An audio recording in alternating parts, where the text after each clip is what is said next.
Ladies and gentlemen, welcome to the KEWL Wrestling Podcast, the worst podcast on the internet today.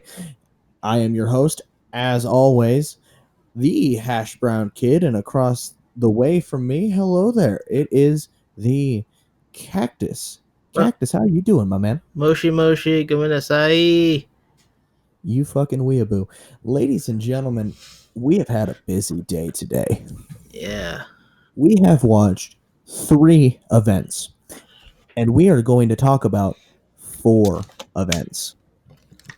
Yes, if anyone's concerned that we don't prepare for these at all, you are correct.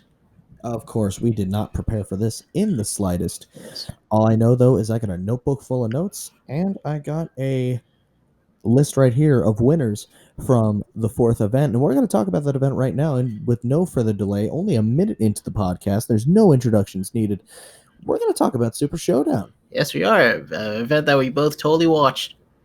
Yes. All right. So, Saudi show kickoff. Because, yes, even the Saudi show needs a kickoff. Yes.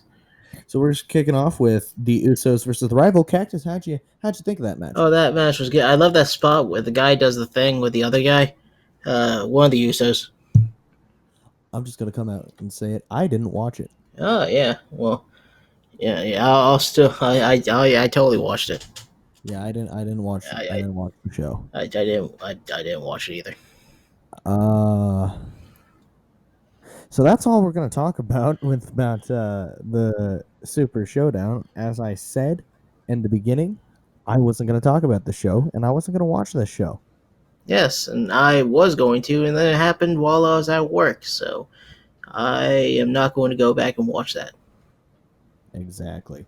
Let me just say a quick thing real quick. Congratulations to Mansoor, Big Manny, for winning the 51-person Battle Royal in the greatest Saudi show to exist, the WrestleMania equivalent, complete with Old Man Concussion himself. Yes, and I would also like to congratulate young up-and-comer Shane McMahon for beating Roman Reigns, former main eventer, former world champion.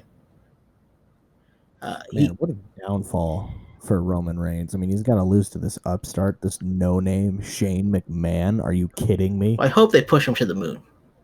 I hope so too, but honestly, they're not going to push him anywhere. You know what I'm saying? Probably not. He needs to know somebody if he's going to get pushed like that. Yeah, and who does Roman Reigns know? Yeah. So we're going to talk about events we actually watched today. Enough joking aside, even though that was probably the most monotone jokes we've ever had. We're going to talk about Drags and Dropkicks. Yes. Yes, the show from WrestleMania weekend. Kind of the complete opposite of the Saudi show. 100% the exact opposite of the Saudi show. It is gay as fuck, and we decided to watch it for Pride Month. Yes, happy Pride Month, everybody. Yeah, happy Pride Month. Only took another week. Yes. We celebrate Pride Month every day, okay? We do. We're not corporate. We don't need to celebrate. Yeah, we don't need to sell rainbow merchandise on our website for only $29.95. Who did that? Eventually, we will. Eventually, we will, but that day is not today. We're going to talk about the first. We're going to talk about the first event. Bryce Remsburg kicking off for refereeing. Our favorite referee. Our favorite human being. I cannot stress how much I love Bryce Remsburg, and I would love to do things to him. I mean, anybody. Yeah, I'm not going to discuss what I want to do to him here. Look, I mean, I'm just saying, anybody who can referee the Invisible Man versus Invisible Stan death match is all right in my book. He is very all right. So we're kicking off with the Effie Open Challenge. Effie comes out, cuts a promo, begins to speak about 2 things he dislikes: Undertaker and hot dogs. 2 things I don't think could culminate into a single entity. Well, you thought wrong, because out comes the Bundertaker. At first I thought it was WrestleMania. I'm not gonna lie. Yeah, me too. It came out to WrestleMania's theme. The Trap Undertaker remix. Yes. And I'll tell you, Hot Dog Starks is a wrestler. He is. He wrestles in rings with people. So, any comments on the match? There was a lot of botches. There were that last kind of like 2 minutes was just a botch-filled mess. Yes, I also want to shout out to the commentary crew, who wasn't very good for calling a stunner by one Hot Dog Starks as the ice cold hot stunner bunner. It was not a good call. No, nothing. The commentary did not do very good. I'm just gonna say that right now. I'm gonna tell you right now, Cactus, I did not relish watching that match in the slightest. I did not either. It seemed a little cheesy. I mean, honestly, I think they could have put a little bit more mustard on some of those moves. Yeah, I was sick of that. I was sick of Effie hot dogging the entire time. I had a really hard time kind of catching up to the product. Yes, hot dog buns. He was a hot dog. He was a wiener on a show with drag Buttertaker, queens. but Buttertaker wins with the I don't know what to call it, a tombstone pile driver, I guess. It was actually a choke slam. Oh yeah, that's right. He They tried couldn't to do the Tuesday pile driver. It did not work at all. I think he gave up on that. Oh yeah, so it was a choke slam. Packed Effie into those buns and got himself the 3 count. Cactus, what do you rate that match, my man? I would rate it 30%. I'm sure 25% of that was the commentary team calling the group that Hot Dog starts with the Ministry of Deliciousness. I'm honestly giving that a 35%. Ooh. I like Effie. I like Hot Dog Starks. I hated that match. You know, The Undertaker is a very strong 6'10" man, and Hot Dog Starks is not. So him wrestling like a very tall 6'10" man didn't really work. No, it did not. We're gonna go a little bit further into the night. We're gonna talk about the second match of the night. Yes. Well, first off, I heard some raw. Yes, Designer. Fuck, I love Designer. We got the Blackcraft Tag Team Champions, the main event. Don't worry. By the end of this year, we're going to talk about Blackcraft Wrestling. Yeah, we will have to get extensive in that. We got the New Age Plague. Yes. Part of the culmination. Part of the culmination. And Ariel Monroe and Ronnie Nicole. Ronnie Nicole, let me get your number. You fella. Yeah. Ryan Nicole is very thick, and if she is listening to us right now, one of the two people that is going to listen to us, please give us your number. Please. Please. We're lonely and we're sad. Especially me. Yeah, me not so much, but Cactus definitely is sad. But he does love himself some thick women. My hand's following a restraining order. Already. Yes. The camera had a hard time getting focused in that match. I kind of noticed there were some blurry spots. And like, I'm not sure if it was them trying to, pull out some special effects or anything, but whenever a hard spot came over, the lights would flicker. Yeah, I'm not sure if that was done on purpose or not. And I'm not sure if they have just faulty lights or if they thought, oh, it'd look cool if the lights strobed whenever somebody hit a good move. And that didn't work out. I'm glad this is the only match I saw it. Yeah, pretty much. Towards the end there, it became a real kind of big clusterfuck. We weren't sure who was legal. Yeah. There was a "This is awesome" chat. It was definitely not awesome. Well, I mean, it wasn't as awesome as it could have been. No, it wasn't. It wasn't awesome at all, really. I mean, that's one man's opinion. That is one man's opinion, and my opinion is going on the internet, so that means that it is a law. Probably correct. Cactus. The main event picked up a win. Yes, with a very fantastic looking Grand Amplitude. It was probably better than a lot of the Grand Amplitudes I saw from American Alpha. Yeah, I agree. So, Cactus, what would you rate that match? That match for me was a 55%. Ooh, I rated that a 65. I just wasn't feeling it. I liked everybody in the match. It just wasn't that good. I'm feeling it probably a little too much. Okay, yeah. I was staring at Ronnie Nicole a lot. Following that clusterfuck of a match, we got a drag show. We did. Happy Pride Month. Yeah, happy Pride Month. The fabulous Vivian V gave us a performance, and during that performance, born and raised in South Detroit, giving a shout out to the Motor City Machine Guns. Yes, it was very odd that she would shout out the Motor City Machine Guns while lip syncing. What was she lip syncing at the time? Don't Stop Believing by Journey. Hmm, she was. Oh yeah, born and raised in South Detroit, and she pointed at her palm. I mean, I did say that.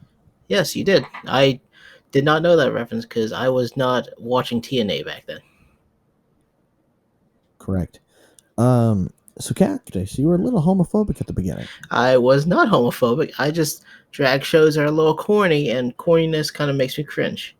All right, so you were incredibly homophobic. Or sorry, transphobic. Or what do you call it? I call it being me. All right, so I'll call it both homophobic and transphobic. However, this drag show changed your mind. I fucking hate you so much. She pulled out the yo-yo balls out of her top, and that made me happy. I am always a mark for glow-in-the-dark yo-yo balls. It definitely reminds me of a fushigi. It might have been fushigi. It was just balls on string that lit up, and I always equate that to yo-yo balls. Well, I mean, that was probably exactly what it was. Just a couple of yo-yo balls spinning around. She was having a good time until dun dun dun, David Lawless with the gavel. Yes, he was Jim Cornette before Jim Cornette was Jim Cornette. He also was very homophobic. Yes, he was. He did not like drag show. He called Vivian an it. Yes, he did. He depersoned the human being that was on stage. And who comes out to save the day? None other than himself, Sonny Kiss. Yes, Sunny Kiss. If you say that Sunny Kiss is not thick, you are a liar. Exactly. Sunny Kiss is a thick gentleman. He is, and props to Killian McMurphy for tying that down. Yes, a lucky man. Very lucky. Lucky man indeed. Killian McMurphy we'll be talking about later. But as of right now, Sonny Kiss, New Jack. Yes. Yes, Sunny Kiss was beating down David Lawless while his theme was playing. It was like a homosexual New Jack for a little bit. It was actually kind of funny, really. It was pretty funny. Sunny Kiss is very good. So, remember when David Lawless was trying to roll up Sonny Kiss in that match? I do not. Well, I do, and he got a handful of ass. Another lucky man. This night was full of lucky men. I got a feeling he was a big fan of Leo Rush's work on Monday Night Raw because he wanted Sonny to show him his asshole. Show me your asshole, Bobby. Bobby. Show me your favorite pose. Show me your ass. God, I miss Leo Rush. I do too. Eventually, he will come back. Well, I mean, he's been posting some weird. He posted a video on Twitter that people are kind of like trying to speculate what it means. I'm hoping it means a return to WWE, maybe on the main roster, maybe on 205. I don't care. I want to see Leo Rush wrestling again. Yeah, I mean, hopefully he does something, whether it's in the WWE or in the Indies, or even if they pull a Tyler Breeze on him and send him to NXT to work a little bit there. Something with him. He is too talented for them not to use. He's too young. He's too talented for them just to leave him. Just leave him, you know? Yes. Yeah, he definitely is. So Sonny Kiss won the match. Yes, Sonny Kiss won with a weird. It was like a curb stomping leg drop. It was a very interesting way to finish the match, but it looked good. It looked pretty good. I gave that match a 70%. I rated that a little bit lower than you. I gave that a 60. Ooh. Honestly, nothing wrong with the match. It's just it did not really capture me at all. I just thought it was a fun match. It was when I started having fun with this event instead of just kind of being mad because the wrestling wasn't great. The wrestling in that match was very good, and it was a fun match. But it wasn't great. And it also had story to tie it down. It did. It did. Yes. We're going to go to the next match. Yes. Which I personally think is the most disappointing match we've watched all night. It was very disappointing. We got Lee Moriarty, the master of the Taiga style, taking on, don't call him Pinky, Sanchez. Yes, and Pinky Sanchez came out to the only good Kiss song to ever come out. You can fight us. Yes, I was made for loving you, baby. You were made You were for loving. made for loving me. That's a great song. It's literally the only good Kiss song. I mean, I do not think there is a single good Kiss song other than that. Yes, it is a catchy song. Almost immediately, I gave the match a negative 10% modifier for Lee Moriarty bringing out the Orange Justice. Now, see, I'm a fan of Orange Justice. I did speculate that Dick Justice and Orange Cassidy should start a tag team and call it Orange Justice. It would be a pretty good tag team. I mean, I'd love watching it. I want to see Orange Cassidy try to do the dance. That's what I want. Yeah, pretty much. Yeah. Pinky Sanchez won pretty quickly. Pinky Sanchez did win very quickly with a superplex into a frog splash, just because they want to play You Were Made for Loving Me again. Yeah, I think that's really the only reason why they actually made him win so quickly. People were just more into the song than the match. It's a hype match. It was hype. Cactus, what do you rate that match? I gave it a 40%. Note that it is still including the 10% modifier. You're gonna hate me for my rating. What is your rating? 15%. 15%. It wasn't a match. I look away for 2 seconds, and all of a sudden, superplex, frog splash, match over. Like that. No, that wasn't a fucking match. I can see that, but usually with nothing matches like that, I give it 50% because it's just kind of nothing. They both looked like they had potential. They both looked like they were doing it, good lucha things. But at the end of the day, it was a 3-minute match. So all the potential in the world doesn't matter because they didn't tap into any of it.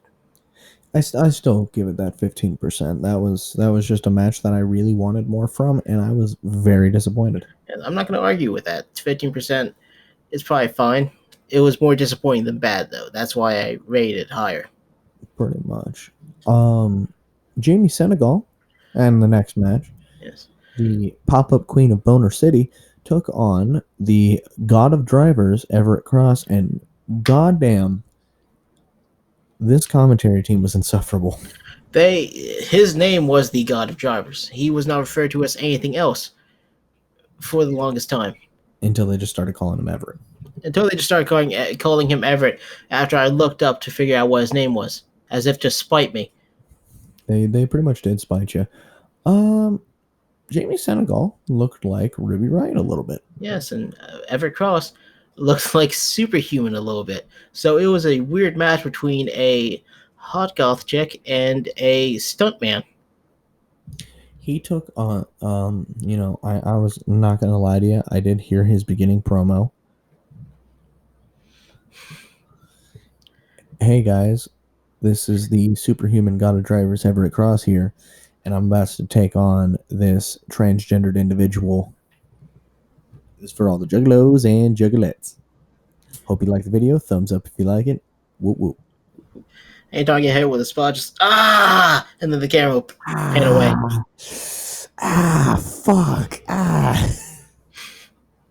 Gotta love Superhuman. Superhuman's he's the only tolerable juggalo, and I'm putting that out there right now. That was a very good match. It was a very fun match, a very good match.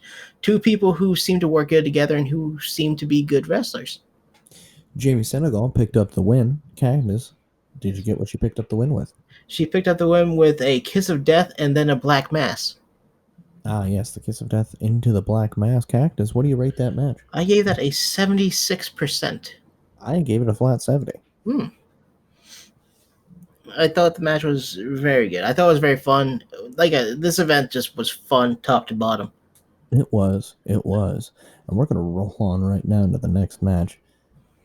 The second to last match of the night, as it was a 10-person scramble between Atticus Cogar, Billy Dixon, Cody Chun, CPA, Eddie McQueen, Guillermo Rosas, Killian McMurphy, Kyle with the good hair, London Ali, and TJ Crawford. The announcement that it was Kyle with the good hair is one of the best things I've ever heard. I mean, what a great nickname that is. What a great gimmick name that is. The only thing better than Kyle with the good hair was the real Sexy Eddie's glitter beard. Yes, sexy Eddie McQueen. Oh, what a glitter beard. Yeah, that is fantastic, as advertised on this show. Right. No, I mean, fantastic, really. Yeah, there was. I'm not going to go through every single elimination. I'm not either. What I am going to say, though, is that I'm going to start off this match by saying, Cactus, despite you not wanting to hear it, Killian McMurphy's a top. I don't want to think of Killian McMurphy that way. Why don't you want to think of Killian McMurphy that way? It makes me feel it makes me feel things that I shouldn't be feeling about another man. Something about the Shamrock Shooter slipping into Sunny Kiss's thick cheeks getting you down. He's a lucky man. It does get me down because I know I won't have a chance to get into those thick bottoms, but it just is what it is. I am happy for him because he, by all accounts, seems like a very good human being, and he has a very good husband or fiance. I think it's fiance, right? Fiance, yes. I fell in love today, Cactus. Did you fall in love with Eddie McQueen's beard? I sure did. I saw his glittery beard, and I fell in love. I'm not gonna lie to you. I fell in love with Eddie McQueen today. Well, spoiler alert, he deserved the pin. And the call of the century was after he scored the pin, one of the commentary members just screamed, "Yes, bitch."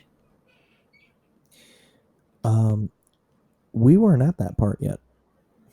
I don't care. Like I said, spoiler alert. Spoiler alert. I was going to talk about a couple of things, especially with CPA. Fucking CPA was awesome.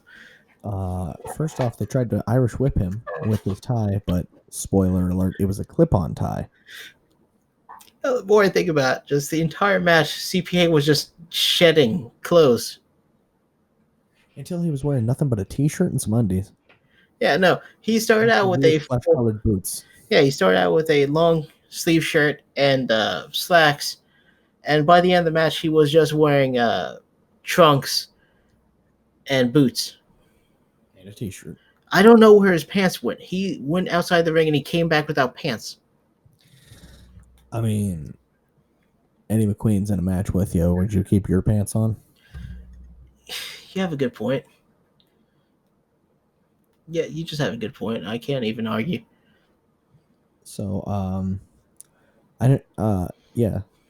Eddie McQueen did win. I forget with what. DDT. One with the DDT, and then the commentator, as Cactus already described, just went, "Yas, bitch." Yeah, that was the call of the century. Like I said, I gave the commentary team a lot of flack earlier in this, and I regret every single one of it because I forgot about this call. I almost did too. What are you going to rate this match?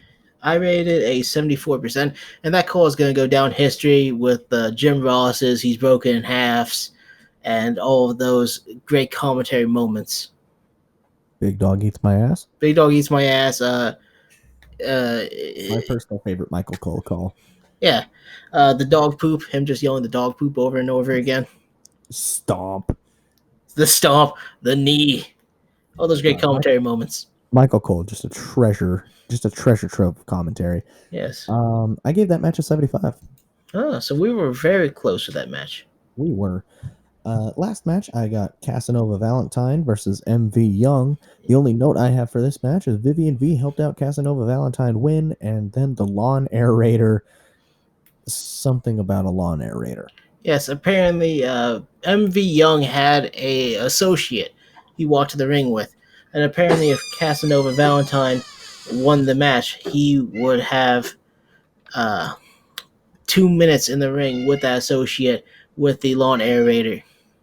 What a stupid stimulation. It is a stipulation? Stipulation. It's not stimulation. Stimulation was everything else with the match. With the event, not this match. Everything else with that card was just an absolute stimulation for me.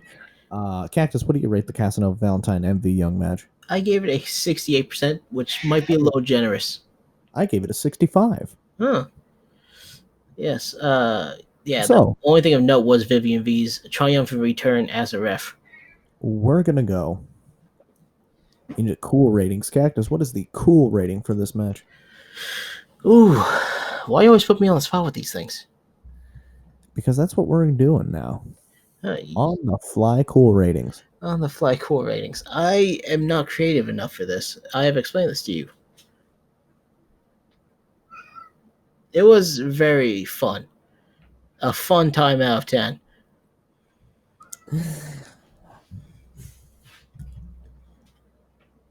I give it a 9 out in San Francisco percent. Because goddamn was that event gay as fuck. But I love it. It was very gay, but it was fun. Exactly. You know what? You're right. The night out in San Francisco percent. And we're moving on to something completely different.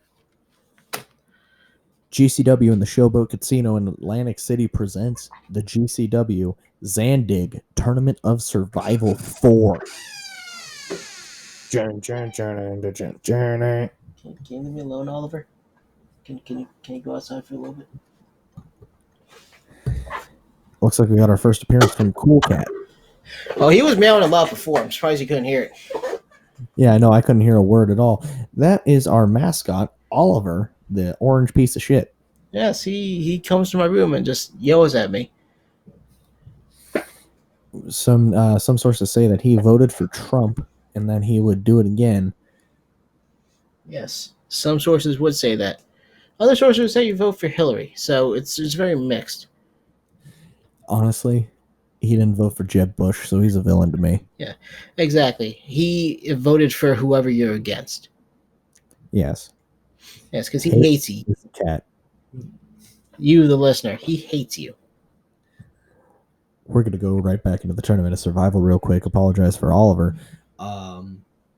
First match to kick off the card: Nick Gage and Dewey Donovan versus G Raver. Yes, Dewey fucking Donovan. God, is there a person I hate more on the GCW roster than Dewey Donovan? Is there a person who is less valuable on the roster than Dewey Donovan? Usually, I'd say that's the point, but like he's with Nick Gage, who is a face, so I'm not sure what the point of him is, except for to carry around the championship. And to like Paul Bearer his hands. Yeah. You know what I'm talking about, right? The fucking beckoning of the fingers for Nick Gage to do what he was already gonna do to begin with. Yeah, this is like again, spoiler alert. This is the first match that he actually does anything of fucking note when he interferes. Yeah, it was weird. I don't remember him interfering at all, ever. Yeah, no, me neither. Nick Gage attacked G Raver before the bell, and from there it was a death match. It was the pizza slicer board. Yes, he was. I think it was Nick Gage was Vader bombed on a pizza slicer board, or a pizza slicer board was Vader bombed on him, I should say. That was on to G Raver. Ah, okay, never mind. Gage Vader bombed G Raver and then proceeded to pizza slice his head. Oh yeah, how can I forget about that? G Raver earning this opportunity by beating Schlack in the qualifiers. Yes, in a very good death match. Which reminds me, there is no God, only Schlack. Only Schlack. Amen. G Raver. I forget that he's actually like a decent wrestler. Yeah, he was trained by Mike Quackenbush, and Mike Quackenbush only trains good wrestlers. He does, and G Raver is absolutely no exception. No, not at all. Here's another thing I'm gonna bring up real quick. Yeah. So like I've always imagined, like what's it like going to a death match and having a wrestler like bleed on your seat? Yeah, like do you have to ask somebody to get you wet naps or something, a towel? Hey, anybody got a napkin, handkerchief, Yeah, do you, a couple wet naps? wet nap? Do you just deal with it? Like You what? just sit blood first. Yeah, do you have to bring like a shirt or something to put down? I don't get it, man. Yeah, me neither. Anyway, another thing of note was the light tube boogie board. Oh yeah, the fucking light tube boogie board. Surprisingly, that match that happened extremely well, as good as it did. Yes. That spot could have gone so wrong. Yeah. Also, Nick Gage kicking out at one after a top rope meteora into light tube log cabin. Yeah, that absolutely just didn't bury G Raver at all. No, not at all. G Raver, his moves are very powerful. They are. Yes. Um, Uh, and G Raver won. G Raver won with a roll up, which usually in a death match is some fucking bullshit.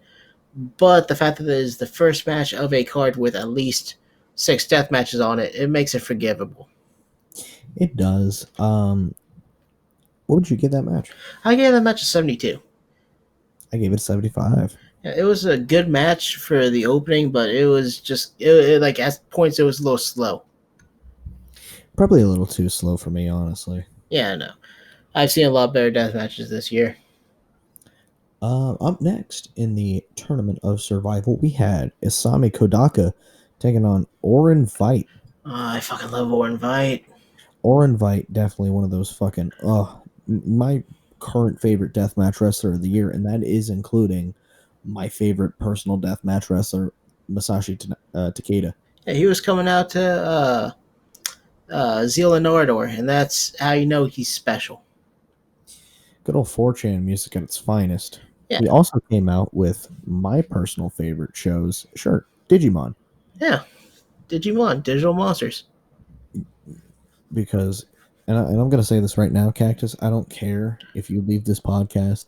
I don't care what's going to happen. Digimon, as a show, was better than Pokemon. I hope you're good with doing this podcast alone. You can't tell me that. Games, I'll give it to Pokemon all day. Digimon had the shows. You're just gonna do this podcast alone. I'm sorry, dude. Look, I'm sorry that you're wrong. I shoot quit. I'm shoot quitting. I can't do this anymore. I have written down Vegas incident. What does that mean? I thought you would know. Vegas incident. Oh, I remember why I put that down. Now, this match actually took longer than any other match we watched tonight. I would refute that because there's a match later on the card, the scramble match, that took forever for the same reason that this one took a long time. You're right. They both did take a very long time, and that's because Vegas Pro, fuck you guys. Yes, it's unfortunate when you open up the app accidentally, it will open up a whole new world of possibilities to fuck up your computer by just throttling the shit out of it. You know, the Elder Gods were pretty angry with you today. The elder gods hate me, and I don't blame them. I just want to know why today. Because as we all know, the Elder Gods created Ajit Pai to throttle the data of all the MK heroes. Yes, that is how it worked, and that's why Jax and Jacqueline, Jacqueline, Jax and Jackie could not talk in that one section of the story, which they never explained that. So I'm guessing that's the best answer. Shout out to MK11 for being fun. It is a very fun game, fun in a different way than drags and dropkicks, but still fun. The steak knife board made its way out. It was terrifying. I'm not gonna lie. I do not like these unique, weird weapons that they bring out. I was a kind of fan of the steak knife board. I'm not gonna lie to you. Yes, I also did like that he did the move to him on it on the hardest part of the ring, the ring apron. yes, he was suplex. Vite was suplex on the hardest part of the ring, which had a knife board on top of it. So I'm not sure how he wasn't ripped in half, to be honest. I don't know either. Then they go back into the ring, and then the dough cutter board. Yeah, no. Kodaka had a lot of nice tools to just totally fuck Vite's body up with. He really did. Kodaka kneed the board into Vite's, I think it was his abdomen. I don't think it was his face. He did. It was his abdomen. It was. Yeah, I don't think anybody would take that to the face. A little later in the night came my least favorite spot. What would that be? The Poison Rana onto the steak knives. Oh yes, that was terrifying. Because no. I don't care if it looked terrifying. Once again, the fucking Poison Rana is buried. Yeah, I don't know what wrestlers have with poison ranas, but the poison rana, it doesn't. You're getting dropped literally on your head, and it doesn't even get like a one count half the time. All I want is just a little bit of peace of mind that the Poison Rana is not, and I repeat, is not going to be ruined anymore. Yes, I've seen 2 counts on arm drags. I have not seen any 2 counts on poison ranas anytime recently. I'm furious. I'm upset, and once again, the Poison Rana gets absolutely fucking no respect. It does. A better spot than that was Vite hitting a 450 knee strike onto tubes onto Kadaka. Let's talk about a spot before that real quick. The cradle shock from the top rope onto some light tubes. Oh, I forgot about that. That was a good spot too. Oh, that was a very good spot. And then the 450 knee onto the tubes. Still wasn't enough. No, still wasn't. Orin Vite ended up losing to Isami Kadoka. Yes, after a super kick onto Vite holding a single light tube. Yeah, it was kind of it was a kind of finish. It was still a very good match. I rated it personally a 79%. Cactus, you're gonna hate me for this rating. What is it? 85. 85 is fair. I don't know. I don't think I was lenient with my ratings at all today. But 85 sounds fair. It was a very good match in hindsight. I absolutely just enjoyed that match. I love Orin Vite, Kodaka, the current BJW deathmatch champion. He could be the current BG champion too. He's staying Whatever. alive. I loved it. I love it. It was a very good match. Not as good as the first Orin Vite match we've seen, but I don't think anything's going to top that as far as death matches this year. No, that was absolutely 100% probably the best death match I have seen this past year. Yes, it was exquisite. A fine piece of pasta. Next match, we got the legendary Great Sasuke taking on a different boy. One would say that Great Sasuke was fucking with a different boy, Jimmy Lloyd. Yes. Great Sasuke, of course, is a legend in the business, innovator, and Jimmy Lloyd is a different boy. He is fantastic. I am a huge mark for Jimmy Lloyd. So, was Sasuke's legendary skills enough to overcome the different boy? This match was a fucking like. It starts off with Jedi mind tricks. Yeah, I don't know how to describe this match because it was just fucking weird the entire time. It was. Sasuke controlled Jimmy Lloyd with his hands and mind powers and threw him into boards. Yes, he did. He threw him into boards. I think he threw him into light tubes. He just threw him around with his hypnotism. Just with his fucking mind powers. Like, how the hell? I think throughout this match, nobody actually put anybody else through any objects. Everybody put themselves through it. Well, you'd be wrong with that because the next spot was the Great Sasuke being thrown into the barbed wire board. Still, Sasuke, I'm pretty sure he initiated the spot because I'm pretty sure Jimmy Lloyd reversed his Irish whip into his own Irish whip. I mean, it's still Jimmy Lloyd doing the spot to him. Still, okay, yeah, I'll give you that. It's still Jimmy Lloyd doing that spot. And Great Sasuke went hard into that barbed wire board, and he was stuck in it for a little bit. Great Sasuke is one of my favorites because he's dumb funny. Yeah, how you said he was 47, right? How are you 47 still taking these spots? God, he almost broke his fucking neck. Yeah, So probably multiple times in this match. I don't know what he was going for when he was diving off that top rope to Jimmy Lloyd. I don't. I can honestly tell you I have absolutely zero idea what he was going for other than just trying to fucking break his neck. But he landed perfectly into the ladder and sat up with it. And just when I thought that was enough, Jimmy Lloyd, the different boy, just fucking light tube to the head for Great Sasuke. It was like a weird Three Stooges episode. It was slapstick comedy. Great Sasuke, a little later, brought a plywood board with light tubes taped to it to jump onto Jimmy Lloyd with. However, Jimmy Lloyd got out of the way, so Great Sasuke swantoned onto the tubes, but missed the table in a sense. The table was also set up outside, so it's from the top rope to the outside. Right, right. So then he does his fucking swanton, misses the fucking table, but barely clips it enough so the table fucking goes right into his neck and then lands on him. Yeah, no, that it looked nasty. Like the Great Sasuke was trying to kill himself throughout the entire match. God, I'm gonna tell you this right now, man. Fucking,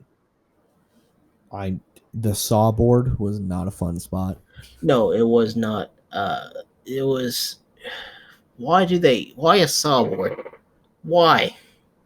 I couldn't tell you, but I can tell you that Jimmy Lloyd won that match. Yes, he went with an electric chair slam onto the sawboard. I call it the two-winged angel.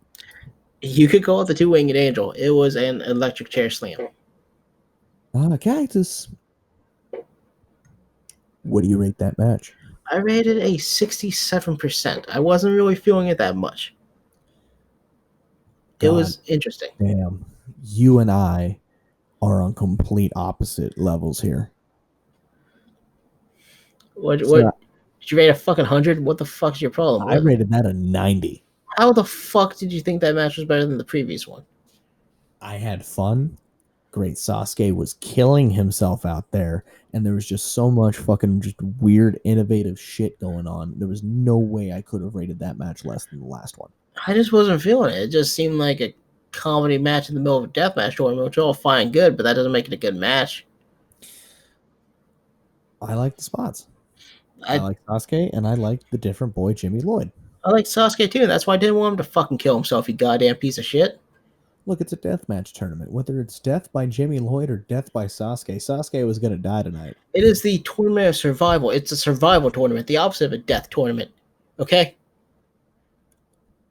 Look out for the tournament of death review coming probably at the end of the month. Probably. Hopefully. It depends on CZW, who I am told are pussies. We'll get to that later. Yes. God, I can't believe you rated that match less than a 70. Like I said, I didn't feel the match. I just kind of felt it was just Sasuke trying to kill himself and Jimmy Lloyd doing the best to make him kill himself a little bit less. Honestly, I thought you and I were going to be like fucking match of the year spectrum on that one. Nah, that's not. As much of a mark I am for both of those, I just wasn't feeling the match. Obviously. Yeah. We're going to talk about the next match, which is Toshiyuki Sakuda taking on Alex Colon. Yes, or as the commentary would call him, Toshiyuki Sakata. Man, GCW commentary, that's the thing I always like talking about, is how fucking like uniquely bad they are. They are. It's like they're trying to be Joey Styles if Joey Styles was able to curse all he wanted, but without the charisma that Joey Styles had. Without half the brain that Joey Styles had either. No offense to Kevin Gill and the other guy. Yeah, I'm not sure who was on it. I know it wasn't Denver, Colorado, the person, not the place. Yeah, I kind of miss DC, the person, not the place. Yeah. A pole or a little fucking barbecue skewer went through Sakuda's mouth. Yes, after Sakuda was the one initiating the attack, he wanted to skewer the shit out of Cologne, and he could not. My favorite part of the match was when he, because he was wrestling with that fucking skewer in his mouth Yeah. for a good portion of that match. Live by the skewer, die by the skewer. My favorite part was when he pulled it out and then just immediately flipped off Cologne. Yeah, that was Sakuda. It seemed like his main taunt was just flicking people off, which I am very much okay with. It was, I mean, it's definitely good for a deathmatch wrestler, something fucking unique. Yes, and Sakuda is a very young deathmatch wrestler too. Uh, Working with Alex Cologne, who is a more of a veteran. There wasn't really much exciting in that match, I'd say. No, I didn't put anything down. The match did end, however, with a second you row Cologne clash. you were forgetting about something that was extremely made both of us wince, and I'm talking about the open safety pin board. Ah, yes, the fucking safety pin board. Ooh. It wasn't really a board of safety pins. It was more like It was more like a board than a cutting board. It was it was very like small. styrofoam. Yeah. You just put some fucking pins and some styrofoam, and it's like, ow. Yeah, and Sakuda got slammed into it. He did. He did. And another thing that you missed out on was Cologne getting hit with a top rope slice spread number 2 onto light tubes and chairs. You're wrong. Hmm. He hit him with a top rope, inverted, upside down, twisted slice bread number 2. Yeah, have you ever said that the GCW commentary team is not very good? That wasn't at all what it was. It was literally just a top rope slice bread number 2. I call it a slice bread number 3. Yeah. Patent Maybe. pen. Well, maybe that's what slice bread number 1 is. No, slice bread number 1 has to be like a standing Shiranui, like Hmm. what the Salida del Sol is. You know what I'm saying? Yeah, slice bread 42069. You know what I mean? Fucking, it's gonna be fucking Matt Riddle, the fucking sliced bread 42069. He's just gonna somehow just do it with like 400 flips. Yeah, he's gonna start out with his face on the person's crotch position, flip up and slam them down. So it's a 69 position and Yeah, 420 because it's Matt Riddle. yeah. There So we can go. I talk about the finish now? Yes, you may. Matt Riddle is not in this match, but Alex Colon took Sakuda up to the middle rope and hit him with the Cologne Clash through some light tubes. Yes, a light tube log cabin. I don't like the term light tube log cabin, but that's what they call it. So I do. Cactus, what grade of light tubes do you think they're using? I think they're using T8 light tubes. I'm not sure about the color temperature because they're not on, but I'm guessing cheap ones. So maybe 741s. I don't know. But they're definitely T8s, 4 foot T8s. Cactus, the king of light tubes over here. Yes, I work with light bulbs. I stare at light bulbs every single day. Fun fact: during the Kodaka matches, the tubes wouldn't break when they were pushed against him. No, Like Kodaka couldn't hit him hard enough to break the tubes. Kadaka is a young boy. He is a growing boy. He needs to drink more milk. He does. So yeah, what would you rate that match? I'm gonna turn the tables on you. Ooh, you're gonna ask me this time. Yes.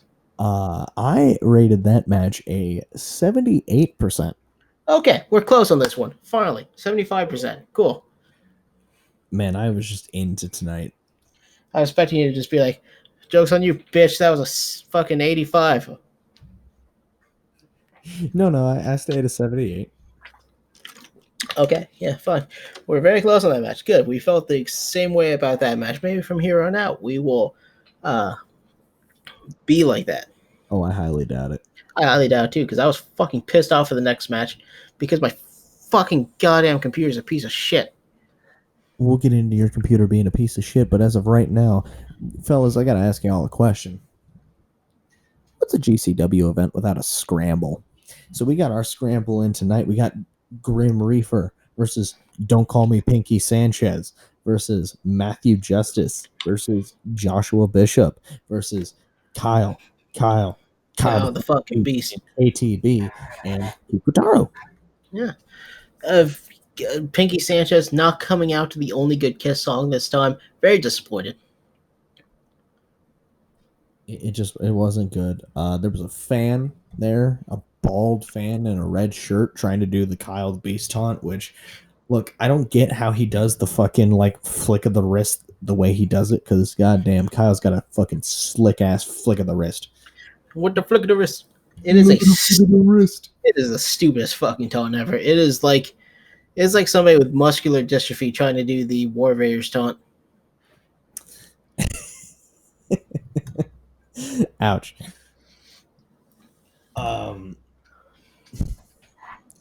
Kikutaro and his amazing spot of the only thing I can call it is the Naruto 1,000 Years of Pain.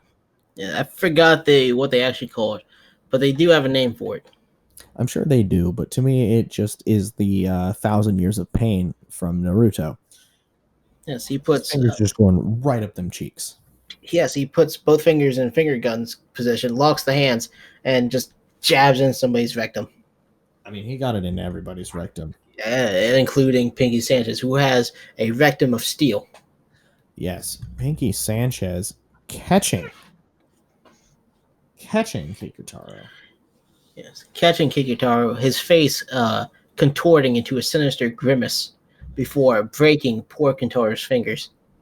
Oh, it was terrible. Absolutely terrible. It was one of the most devastating spots I've ever seen. Cactus, I'm going to tell you this. Grim Reaper doesn't suck. He does not suck. Grim Reaper is pretty good. Everybody in this match was pretty good. Yeah, everybody was pretty good. Now, you want to talk about that final spot? That final spot was fuck. I forgot to put on spot of the year. That final spot is one of the best spots I've seen all year. So they got the chairs set up and they got a door set up in between it. Grim Reaper gets his way into the ring, and so he puts a chair in kind of like a sloped position, and he's going to a table, not a chair. Puts the table in slow position. My bad. He puts a door in the slope position because they don't use tables in GCW. They use doors. Fair enough. So he puts the door in the slanted position on a chair, and he goes up to try and attack Kyle the Beast. Kyle, however, being Kyle the fucking Beast, gets Grim Reaper on his shoulders, and at the same time grabs Pinky Sanchez into a fall-away slam position. Now, when I tell you Grim Reaper goes through one door and Pinky goes through the other, oh my god, it needs to be seen to be believed. That was awesome. There's so many things in that spot that could have been fucked up, but it went perfectly. Shout out to every single person in that spot. And off that spot, Kyle the fucking Beast picks up the fucking win. Yeah. Kyle the fucking winner. He gets the three fucking count. Yes. So I would rate that match personally an 83. I'm rating that an 80. You really? You didn't think that match was as good as I did? I did not. I was one having computer troubles through all that. What's your fucking excuse? I don't like scrambles. I'm never taking you to IHOP. I'm not a fan. You're not going to breakfast with me ever. I mean, I get it. I get it. You got to get all these guys on the card, so you gotta find some way to do it. So you do a scramble match, and it's okay, but like I'm just not a fan. I don't know. I like the clusterfuck chaos that comes with a scramble match. But you don't like the clusterfuck. The clusterfuck is too much of a clusterfuck. This was a solid, maybe 15 minutes tops of nothing but action with only 6 people. The clusterfuck match is like a 2-hour event that I need to goddamn like make a fucking meal for so I could be able to sit through while 800 people come out to the ring. And Mantar. And Mantar, who is half person, half centaur. You mean he's literally just a minotaur? He's half person, half centaur. Okay. So half person, half minotaur. Next up, we're going to talk about Jimmy Lloyd taking on G-Raver as the tournament continues. Yes. Jimmy Lloyd wearing a fuck CZW shirt. No, he did not. He wore a CZW is pussy shirt. Oh, okay. My bad. Yeah, CZW is pussy was what was on his shirt. Now, I had a couple guys in the comments while we were live reacting to this on the Facebook page, on the Twitter page, trying to say that, oh, you can say they suck all you want, but they're not pussy. It's like, dude, this guy used to work for them. He's not calling them a pussy because they're not doing the shit they're doing. They're calling them a pussy because, fuck DJ Hyde. In the same chat, somebody acknowledges the fact that Jimmy Lloyd was last year's Tournament of Death winner. Yeah. So if anybody knows the inner workings of CZW, it's probably him. It should have been him. Yeah. Dumbass.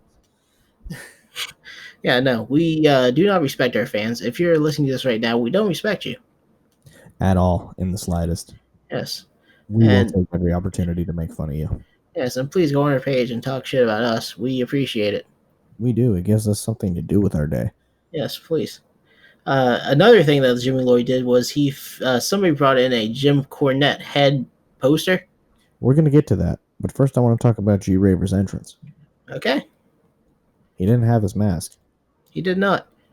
That's really the only thing of note. Why'd you cut me off for that? Because I also wanted... Because I don't like you starting conversation. Fine. You start the conversation. You talk about it. I'm just going to sit back and cross my arms until I'm acknowledged. It's fine. Oh, you fucking asshole. Okay, talk now? Jimmy Lloyd also had a cigarette in his mouth. Okay, that's good. Yeah, I forgot about that.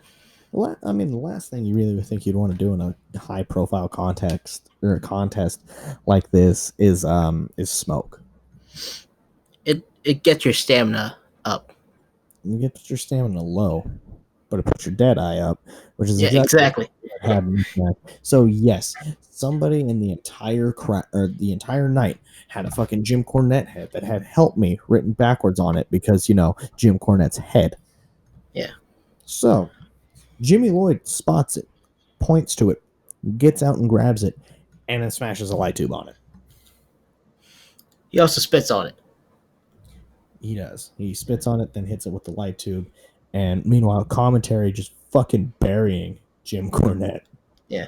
The only people that really enjoy Jim Cornette at this point are the people who still listen to him. All 20 of them who are in their mid-70s. All the cult of Cornette, as they call him. Yes, the cult of Cornette. Yeah. Almost as corny. Yeah. Almost. You know what? No, nothing is as corny as the cult of Cornette. Yeah, the cult of Cornette, which is, I'm pretty sure, like 4 nursing homes in northern Kentucky. I kind of want to see our president talk shit about Jim Cornette.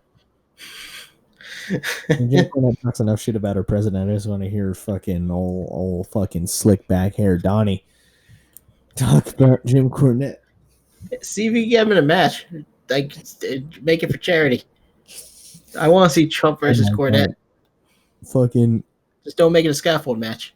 More than a decade after the Battle of the Billionaires, we're gonna get Donald Trump versus Jim Cornette in a fucking racket on a pole match. Nice. Going back into the fucking into the card, so we're not going too much off topic.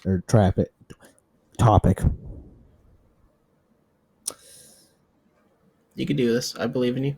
Thank you. He threw Jim Raver. Yes, Jim Raver, my favorite. Yeah, G Raver got thrown into the Cornette head. Yes. G Raver, the king of arm drag style, because he pulled like 6 of them out in a row. Well, I mean, that's all Jim Raver did it again. All G Raver's good at. Yes, this mystical chimera of G Raver and Jim Cornette, who's simultaneously hates death matches but is a deathmatch wrestler. Oh, good old G Raver. G Raver hits a satanic destroyer off the top rope. You know what that got? What did that get? That got a 1 count. Yes. It was also through a pane of glass. That's right, it was. It was a fucking through pane of glass Canadian destroyer off the top rope called the Satanic Destroyer, and it got a fucking 1 count. It did. Another thing in this match, one of our favorite gimmicks, the scissor board main appearance. God, I fucking hate the scissor board. Jim Raver, sorry, Swiss 19 the scissor board into Jimmy Lloyd's head and then hit a Meteora for the win. The camera didn't get it, but I do remember seeing the picture go around. Yes, Jimmy Lloyd got an entire scissor beam in his arm. I saw the aftermath. I saw the fight. Like the blood was kind of gushing out of his arm. Oh, it was fucking nasty. Yeah, no, scissor boards are fucking gross. So yeah, Jimmy Lloyd got stabbed to death, and G Raver won again. Yeah. Sending him to the finals first.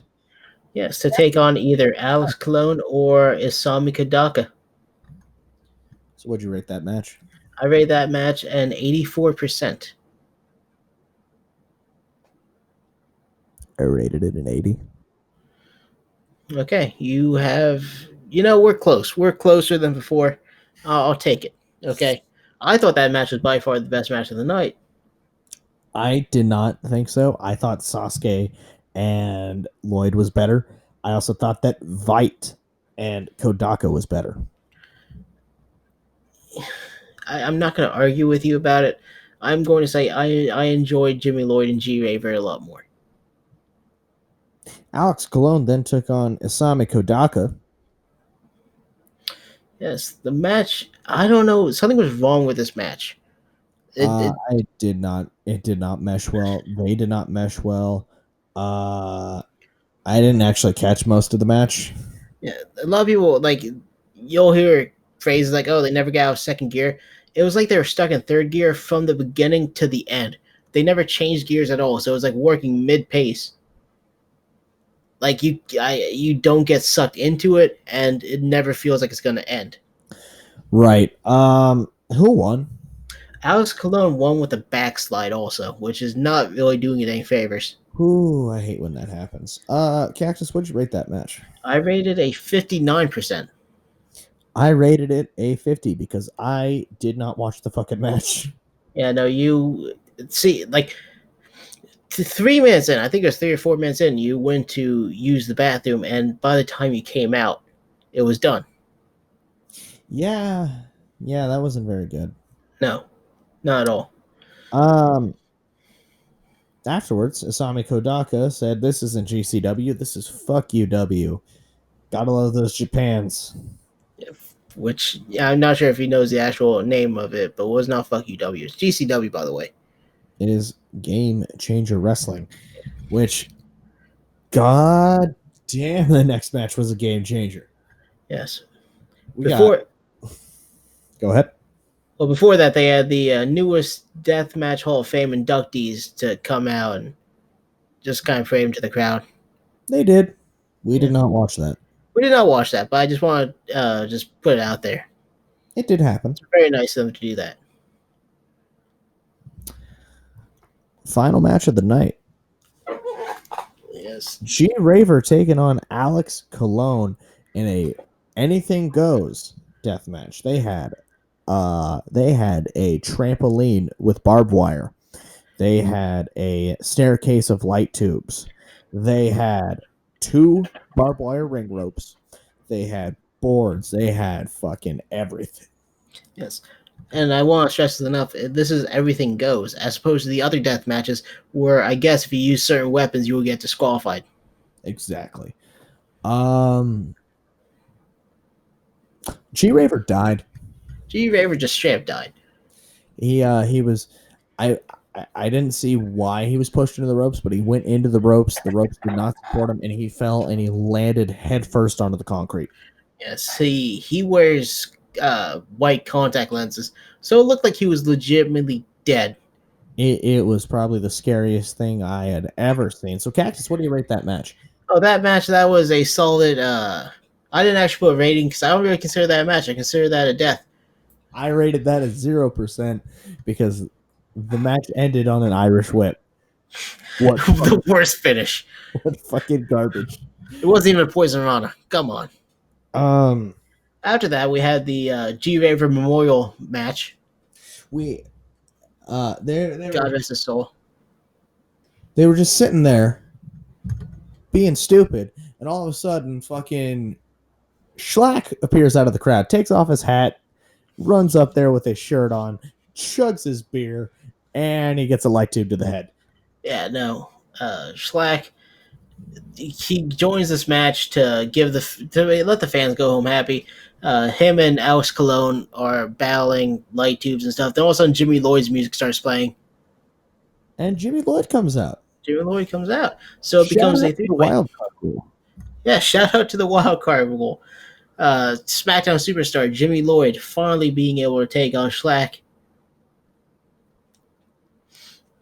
What took Schlack out of the match? Because I remember Alex Colon pinned Jimmy Lloyd. I don't remember what took Schlack out of the match. He got a running dropkick onto the barbed wire spider web. That was probably it. Ah, yeah, that's right. Yeah, he got taken into that barbed wire trampoline. He did. Yes. Then there was a Death Valley driver onto the light tubes. It was light tubes. I think there was a pane of glass, and there was a table that I don't think broke. You got Death Valley driver onto a lot of things. He did. And Alex Colon, your Tournament of Survival winner for Zandig's Tournament of Survival 4. Congratulations, Alex. Cactus, what do you rate that memorial match? I rated that memorial match. Rip G Raver, Jim Raver, rest in peace. I rated that a 78%. I rated that at 82. Once again, very close. So, Cactus, you think you're ready off the top of your head? Look, I'm never going to be ready for any of these. Okay? Just Cactus, cool rating.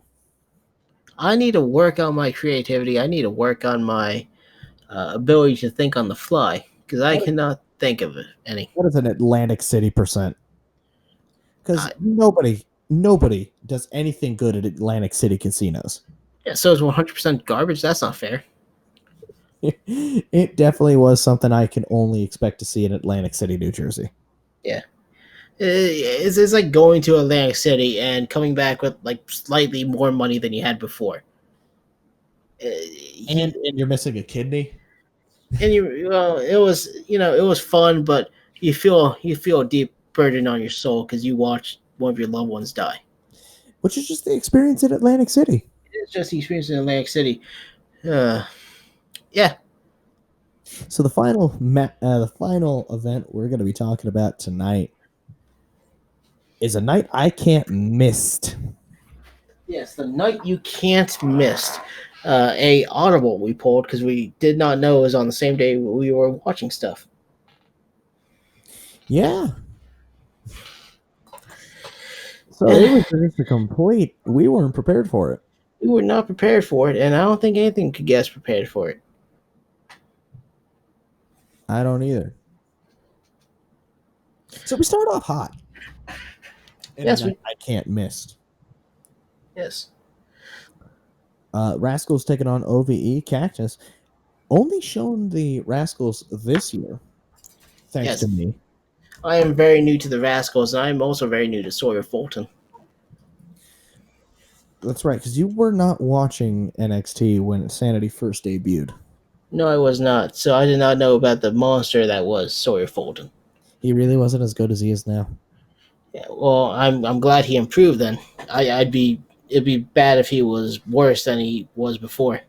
I am also glad he improved. Yes, he was the monster of the match. The Rascals are tremendous. They're very fluid in their motions.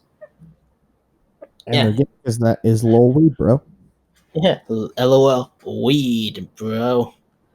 According to Stephen A. Smith, in order for the Rascals to, I believe, succeed, they need to stay off the weed.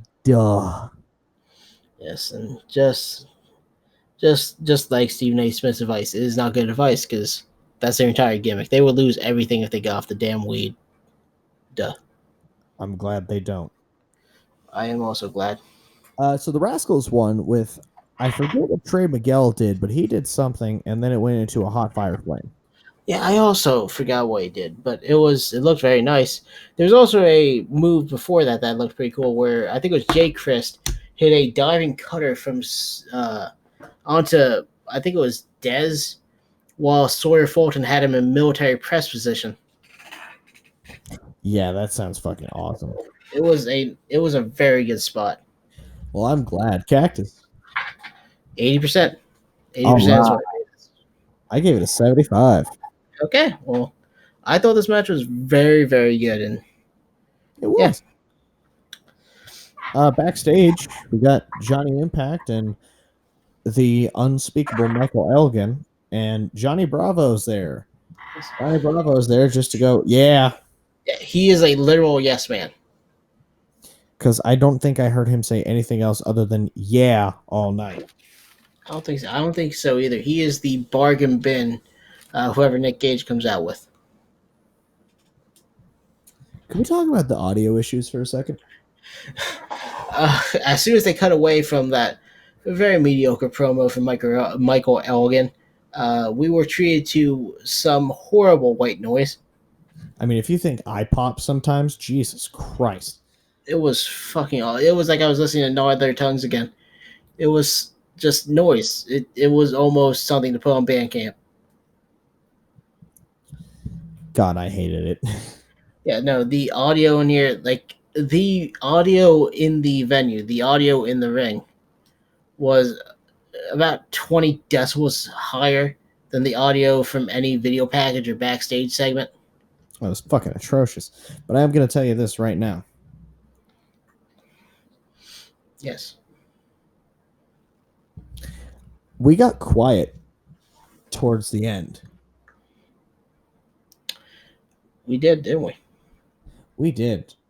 We really did. And it just so we could hear the fucking promos because we were tired of having to turn it up and then turn it down right before the audio came popping back in. Yeah, it was just awful. And they had a very similar problem the last event for Impact TV. And they made it worse. They didn't fix it, they made it worse. Yeah, they just Code Red was definitely a better event than A Night You Can't Miss. Yeah, because I remember Code Red having almost the exact same problem. But it wasn't this bad. I don't believe so either. So anyway, on to Moose versus Luchasaurus. Luchasaurus taking the wrestling world by storm.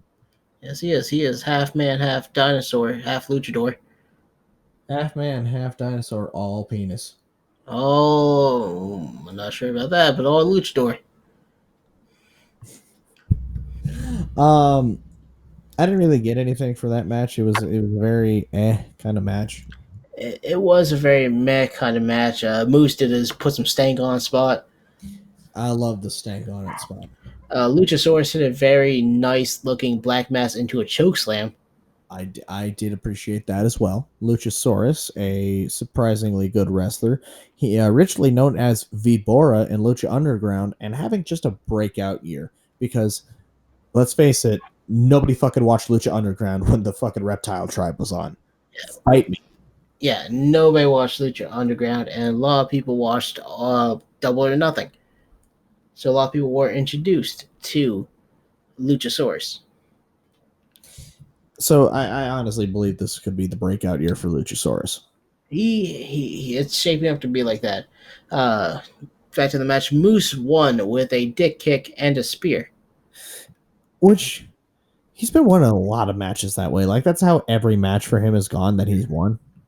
Yeah, no, this match had lost similarities to the match we saw for last week's podcast, or was that the hidden? It was the hidden podcast when we were talking about Josh Briggs. Ooh, yeah. Never mind, we're not talking about that one. Shh. Match never happened. Match never happened. Next match. Yeah. We're not going to go into ratings? What would you rate that? 60%. 65. So yeah, before we get into the next match, also, OVE cut a promo with a red filter and 2 frames per second. God, fuck, my eyes hurt. Yes. It was pretty bad. Callahan said that he might have to get rid of the Rascals himself, and that he's ending Eddie Edwards' career once and for all. I guess for the second time because he also done to do that before, but he's doing it now again For the final time. for the final time. So after that, we had a match between Clayton Gaines, who I originally thought was Jesse Goddard's. Yeah, I'm like, wow, what a comeback. Yes, No. Clayton Gaines and his two women. His voluptuous women. His Yes, phenomenal colleagues. and he was taking on a former ECW star in Little Guido. Nunzio, Guido Maritani, I think they called him on this event. whatever his name is. His trunk Guido. said sorry, his trunk said Nunzio. He did say Nunzio. His trunk said Nunzio. So whatever they called him, his ass was begging to differ. They were. So, Nunzio sexually assaulted 2 women in this match. I almost have that verbatim on my notes. Is that Nunzio did sexually assault 2 women? He forced himself on them, and it was kind of uncomfortable. He did, and it was like it's kind of a really gross way. Yeah, because he doesn't look like it, but he's like a 40-year-old man, 45-year-old man, and He looks like he's in his 80s. yeah. He looks like the kind of person that should have like the Silver Fox haircut, be wearing a suit and just molesting all the waitresses at Applebee's. He's the guy who likes eating at Hooters. Yes, he is the one person keeping Hooters in business. What he Guido won. Guido won with an unprettier. Gotta push that young talent. Before that, the women turned the tides against him and used their titties for, I guess, for good in the situation. Various purposes. Yes, for evil. They used their titties for evil and attacked Nunzio. Yeah. Yeah, and also I just want to point out that Clayton Gaines is the first time we've both seen him. He's not bad. No, not at all. I actually would look forward to seeing more Clayton Gaines in the future. I expected a generic-ish looking guy named Clayton Gaines to be awful, but he was pretty good. I mean, there's nothing really generic about the name Clayton, is there? No, but I'm talking about his look. His look was kind of generic, Yeah. buff guy, and the last name Gaines is very corny. It is, but I don't mind corny last names. I don't either, but it's not gonna. It's a name that's never gonna marquee an event. Says you. Says I. See, I rated that match a 66%. You and I are incredibly close. I gave that a 65. Very nice. My bad. I read the last match. I gave it a 60. We're still not very far away. No. Next match was Taya Valkyrie versus Jordan Grace. Yes. Thick Mama Pump. I did not like this match. I did not either. I didn't despise this match, but it was just the ending kind of ruined it for me. I pretty much despise this match. These two, I mean, either you're gonna pull the trigger on Jordan or you're not. Quit putting her in these situations. Yeah, and Johnny Bravo interfered because he's a sleazebag. He hit Jordan Grace with a chair, and that's how Taya Valkyrie got the pin. It was not a good match. I can fully recommend you skip this match from ever seeing it. What would you rate it? The first match was better. What would you rate that? The Rebellion match. I'm actually curious on what you rated first. I want to see if I rated it low or high. You were definitely rating it lower than I did because I only rated it a 56. I rated it a 45. I didn't think it was that bad. It just had a very shit ending. Oh, it was fucking awful. Yeah, because I don't know. I just thought it was stupid. I love Jordan Grace. Don't get me wrong, but I mean, I can't watch her lose again. And it's also just fuck Johnny Bravo. Yeah, if I never saw him again, it would still be too soon. Yeah, let's talk about Teddy Hart backstage after this. God bless you. Throat slit. He introduced us to his new cat named Loyalty. He guaranteed a 5-star match, and he said God bless you and then did a throat slit, which is very confusing. I don't know if that's something common for Canadians to do. If that's like how they greet each other or something, or how they actually like they can't threaten, right? Because they're too polite. But yeah, I also want to intervene by saying that every single match on this card had at least one backstage segment in between it.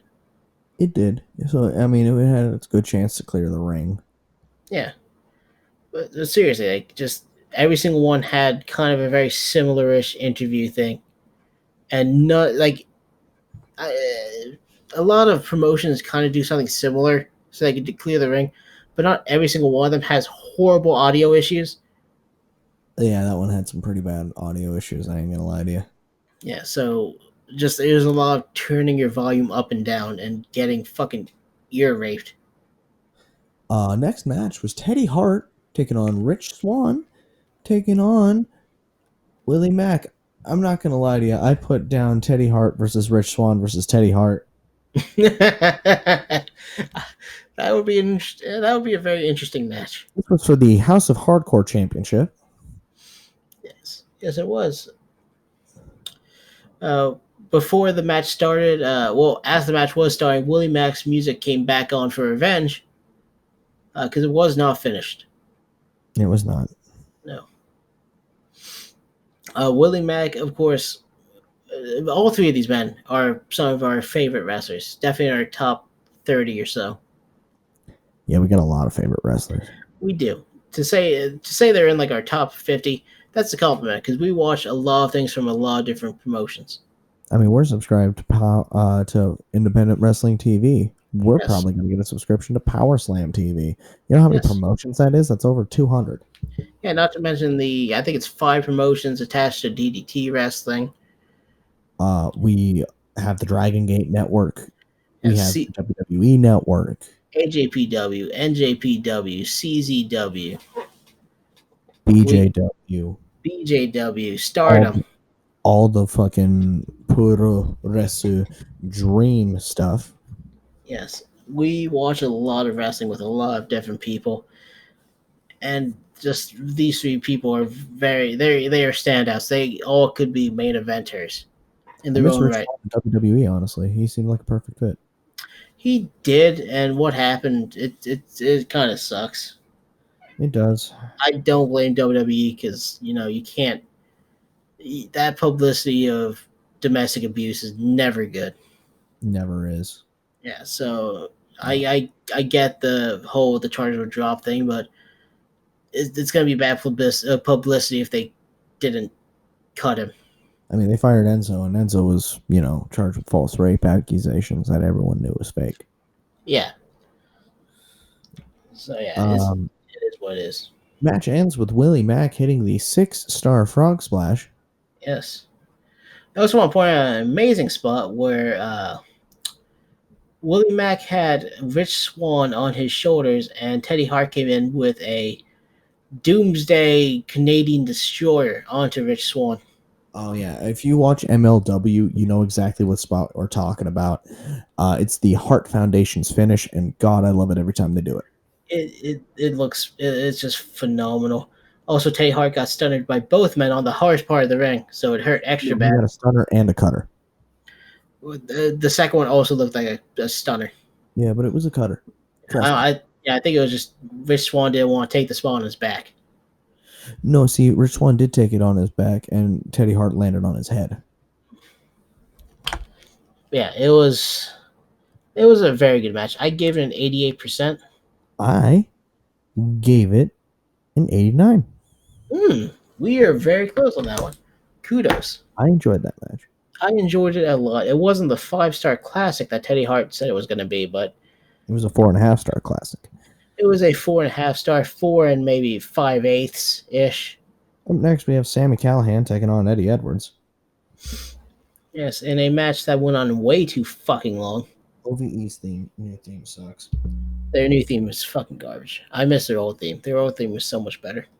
It really was. Like, there was absolutely nothing fucking better than the old OVE theme. Did you move away from your mic? At times. Okay, yeah, it was kind of really obvious there. Yeah, I like kind of moving around when I talk. Yeah. Okay. Fair enough. Hardcore match, nothing really exciting, especially considering we just watched a deathmatch tournament 30 Yeah. minutes before that started. It was a match that went on way too fucking long. Just It did. it went on Um, centuries. with really nothing really to show for it. There was a Cactus special on the fucking apron. I don't even remember who won the match. Sammy Callahan was playing heel very well, spitting on the NXT championship that somebody brought over and Which, I mean, antagonizing a fan. we all remember Sammy Callahan's time in NXT. Yeah, we all do. Uh, there was a spot where Sawyer Fulton came out to help Sammy Callahan, and the Sandman came out for the save for Eddie Edwards. It wasn't very good. It was not very good. And Sammy Callahan won with a roll up. As expected from most of these hardcore matches. Yes. I gave that match a 51%. It was very much not good, and I regret giving it a rating that high. I gave it a 75. Okay, well, there we go. Because the spots I did really like, I liked. I like Sammy Callahan. I like Eddie Edwards. I just think that match was just kind of rushed, but still good enough. Rush, it was fucking a snail's pace. I meant like it still didn't feel like they were allowed to do most of what they wanted to. Yeah, I get that. It feels like a match that if it was shortened, it would have been a lot better. And just yeah, you can tell that they kind of both want to go all out, but you were held back by something or other. Pretty much. Yeah. Next match, we had Joey Ryan taking on Billy Gunn in Touch It versus Suck It. Yes, a match that would be interesting at the very least. Match we could have seen in AEW had Joey Ryan not elected to stay independent as he should have. Yes. And yeah, it was a match that would have been great, but it wasn't. Wasn't. D'Lo Brown came out and he said that Billy Gunn isn't here. So we got a swerve. We didn't get that match at all, and we got a D'Lo Brown segment. Yes, and I feel bad for the one dude in the front row who was wearing a Mr. Ass shirt. Well, he deserved it. He deserved it because he's wearing a Mr. Ass shirt. He did. He deserved it.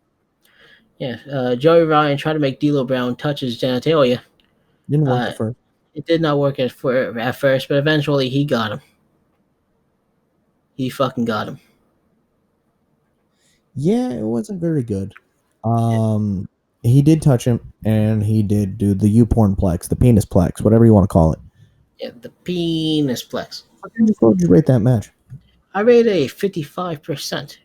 As a match, I rated it a 0 because It wasn't a match. Exactly. Finally, main event time, as we have the innovator of violence, Tommy Dreamer, and just the legendary Great Muta. Yes. I can't even begin to describe how much I love the fucking Great Muta.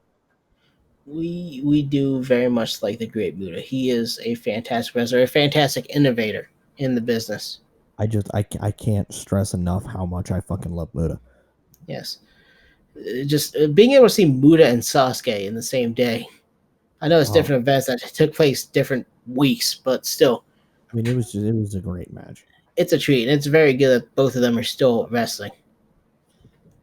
Taking on Unbreakable Michael Elgin and Johnny Impact featuring Johnny Bravo. God, I hate Johnny Bravo. Go away. And Tyre Valkyrie. Don't forget Tyre Valkyrie because that's very important to this match. Tyre Valkyrie, though. It's very important to this match. But I want to forget about her. Yeah. So does one fan. Yeah, that's why she's important to this match because the match had a standstill for about 5 fucking minutes because a fan was being an asshole. And said some mean things to Tyre Valkyrie. Unbreakable Michael Elgin did not like it. Johnny Impact didn't like it. The fans didn't like it.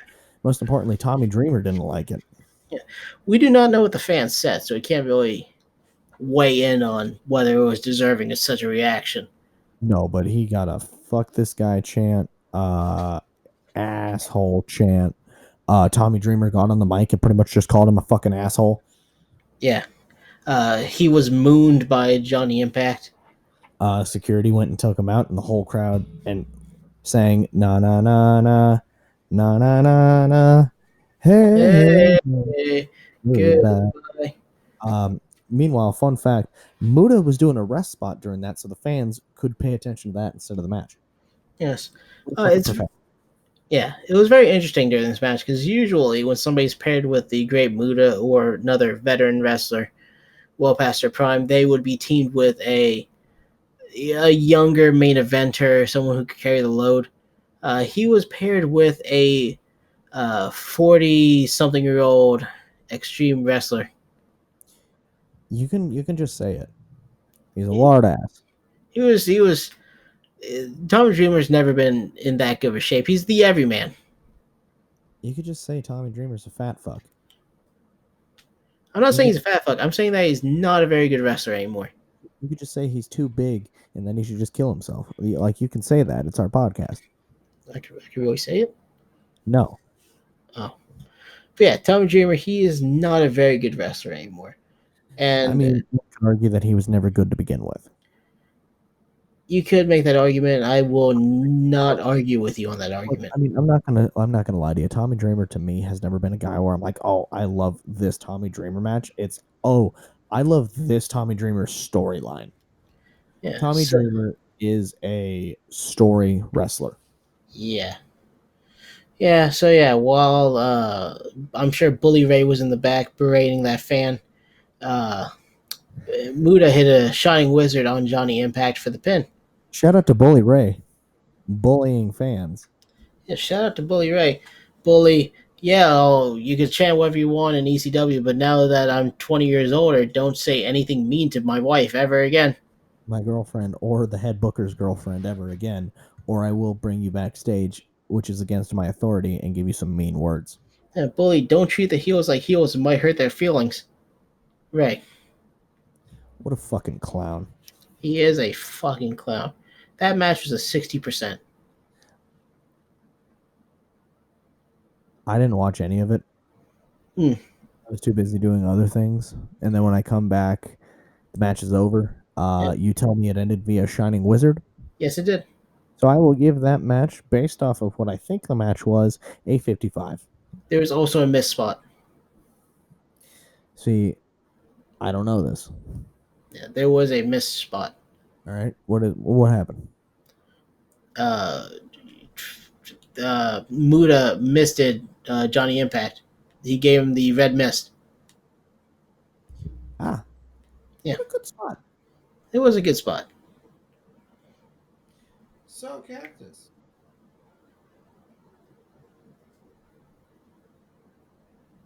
So, Cactus. Yes. What would you say the cool rating for this event is? Ah, man.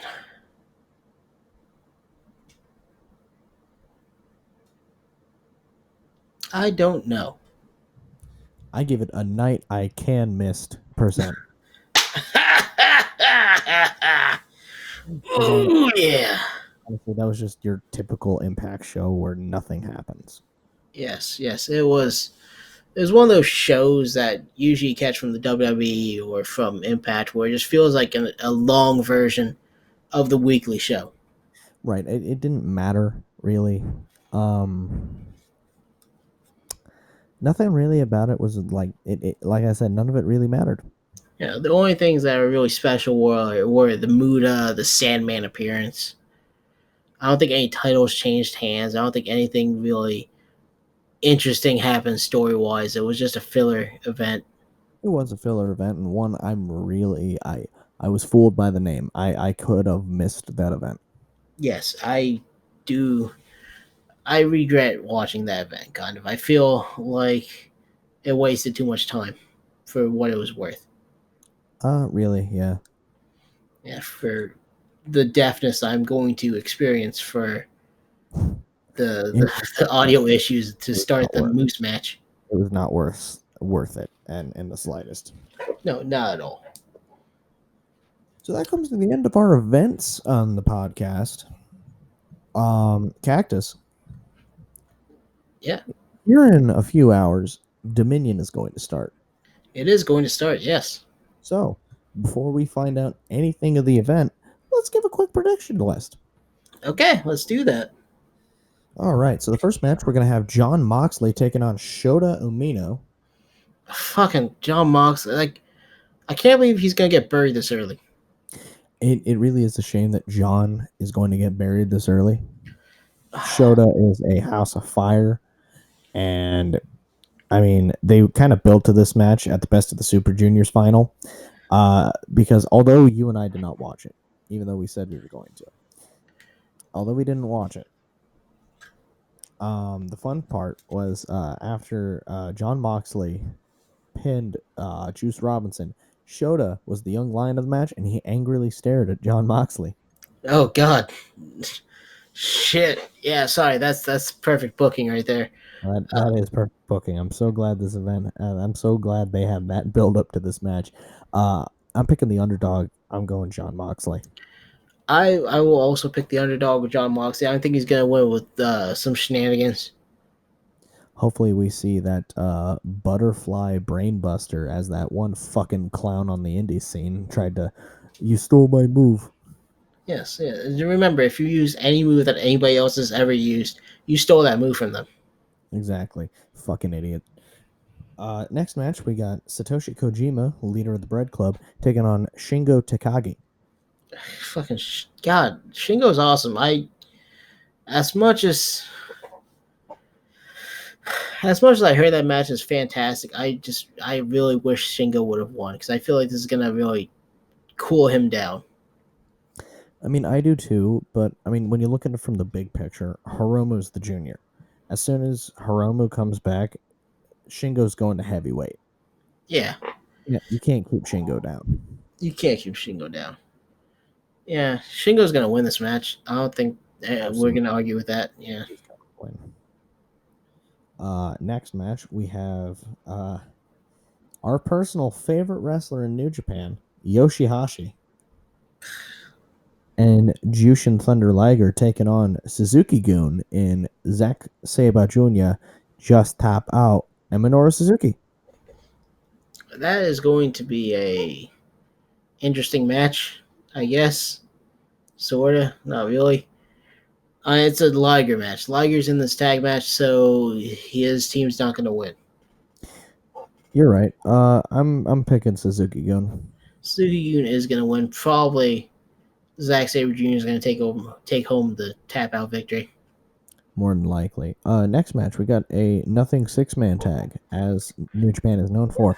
We have Ryusuke Taguchi and Juice Robinson and Hiroshi Tanahashi taking on the Bullet Club in Taiji Ishimori, Chase Owens, and the Suichu Bledo, Jay Waito. Which means that Gato or Jado and Gato are going to be there. So, ooh, it's going to be fun. Ooh boy, yeah, that sounds like it'd be a 6-man tag match. Certainly, it would be one of those. Maybe. I got Bullet Club. See, I got the only person I could see really taking the pin is Chase Owens.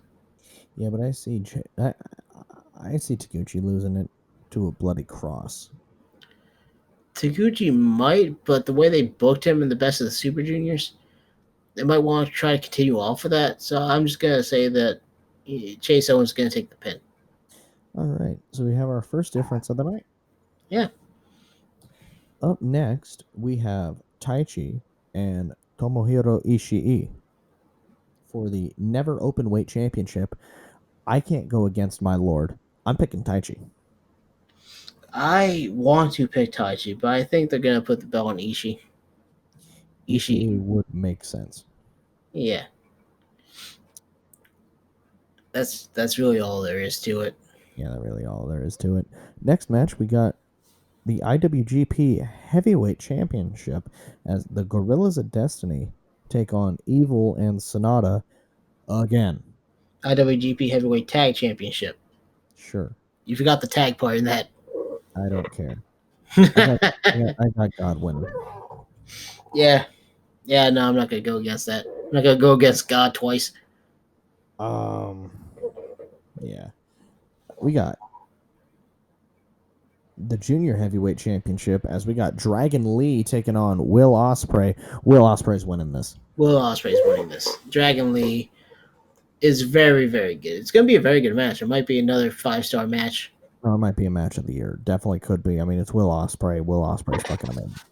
Yeah, and just now that Will Ospreay is confirmed signed for New Japan for forever, to have the belt on him would make sense.